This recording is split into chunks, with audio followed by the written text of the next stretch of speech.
Hello, my name is Anna Springer. Thank you for joining me for my presentation on the effect of the construction of the embankments along the Tiber River on the layout of the land and streets surrounding the Critelli campus of John Cabot University in Rome.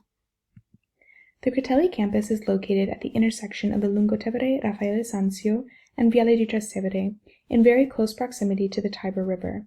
As such, the construction of embankments and high walls along the Tiber River, ordered by the city in 1875 in response to the river's tendency to flood, would have greatly affected the area which the Critelli building now occupies.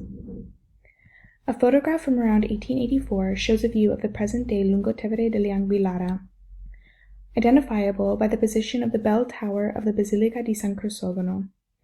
The banks and walls of the Tiber in the photo from 1884, compared to a view from present day, stresses how monumental the addition of these features would have been, not only to the urban structure of the city, but to the people who lived and worked in the buildings which needed to be removed in order to construct the embankments and the Lungotevere.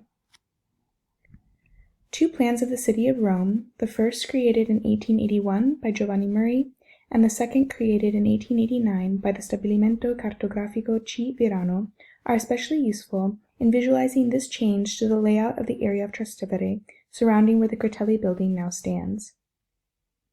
In Le Piante di Roma, Amato Frutas takes care to note that these plans were both created with a focus on the urban developments and infrastructure, and in particular the systemization of the city which took place after 1870.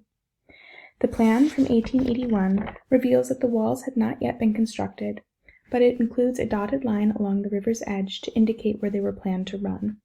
The map of Rome from 1889 shows that the walls along the river and the Lungotevere were in place by that time, and by using landmarks such as the Isola Tiberina and the Ponte Garibaldi, the area of interest around the Critelli campus can be identified on both maps. A tracing of the locations of the Lungotevere and the Viale di Trastevere from the 1889 map, overlaid on the map from 1881, can prove to be very useful in understanding what would have changed in the layout in the land along the Tiber due to the construction of the embankments. Along the present-day Lungotevere Raffaele Sanzio, land was added or built up, and along the Lungotevere delle Anguillara, buildings must have been demolished in order to make room for the broad street running along the river. Using the intersection of these two main streets, the precise location of where the Critelli building now stands can be determined. In order to facilitate future archival research on this topic, it is first necessary to determine the names of the streets as they would have been in the late 1800s, when the work on the Tiber was ordered.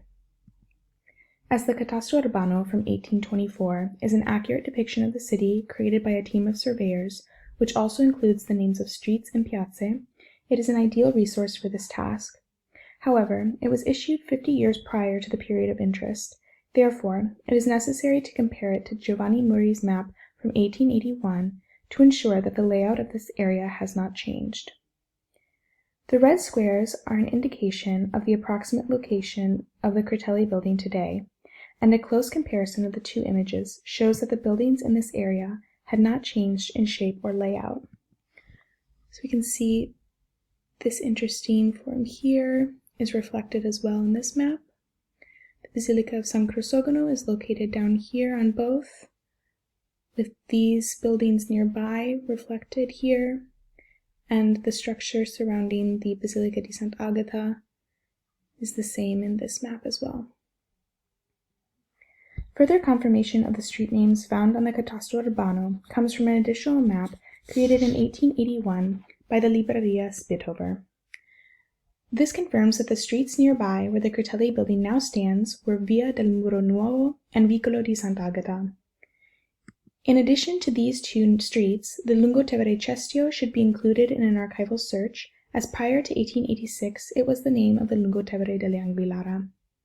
Given that the date falls in the midst of the construction along the Tiber, it may be fruitful to include both names in the search. An archival search, perhaps at the Archivio Storico Capitolino, for records related to these streets is a crucial next step for research on this aspect of the Critelli project. Additionally, a close study of the photograph of the Tiber from 1884, in comparison to the map from 1881, and potentially the 1852 model of Trastevere from the Musée du Plan Relief in Paris, if the next cohort can obtain detailed photographs of this area, could result in a more three-dimensional understanding of what this area looked like before the Tiber walls were built. Thank you very much for your time.